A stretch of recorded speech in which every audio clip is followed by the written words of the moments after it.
Perfect.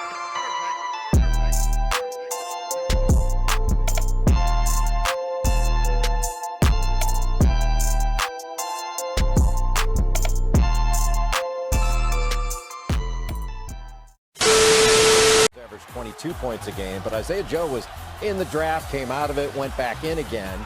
But I think he is a good shooter. A little bit of a volume shooter, and he and Jones competed for shots a lot. But they played in an up-tempo system, so he knows how to play fast. So back to your point, Jay Will, this is what the Sixers have been able to add in terms of the draft tonight. Yeah, you see their team, Tyler Bay there. And like Mike said, Tyrese Maxey, I just think his style in which he can score the ball, you don't have Josh Richardson anymore, but he's a guy that can put the ball down on the ground and create.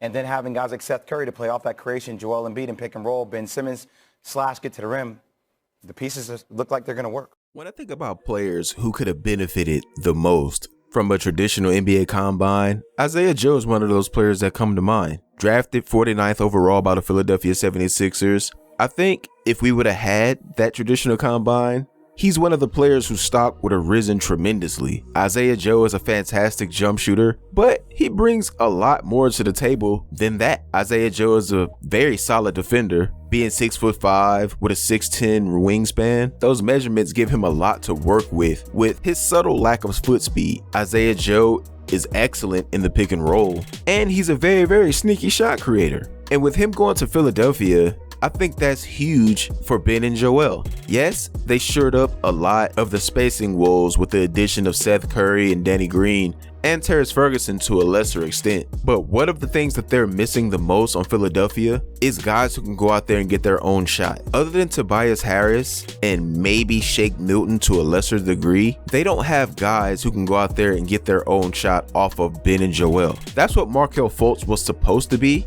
A guy who's athletic, who can hit threes, play defense with his long arms, and take some of the ball handling away from Ben Simmons when the game slows down in the playoffs. Well, I'm not saying Isaiah Joe is Markelle Fultz or is going to be what Markelle Fultz was supposed to be.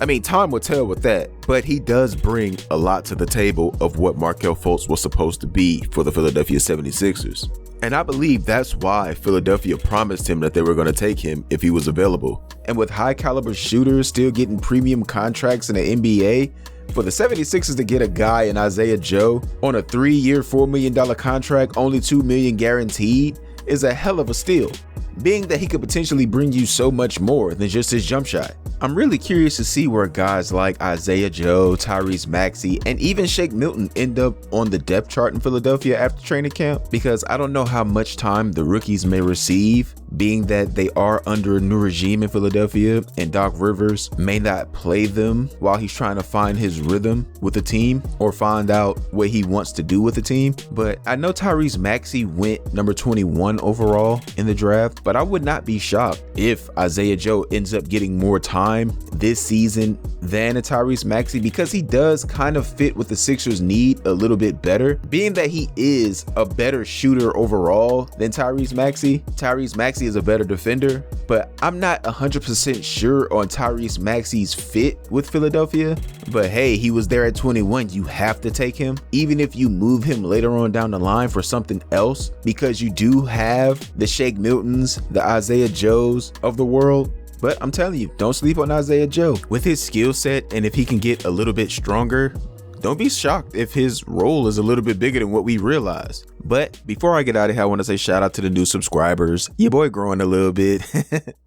Nah, but for real though, it means a lot to me that people are actually watching the content. I've been making videos for a little bit over a year, and it's rough out there in these YouTube streets. One of these days, hopefully I can make a job out of this, but until then, that's it for this one. Don't forget to like, comment, subscribe, share the video, help your boy out. This is Beyond Sports Takes. Until the next time, I'm out. Peace.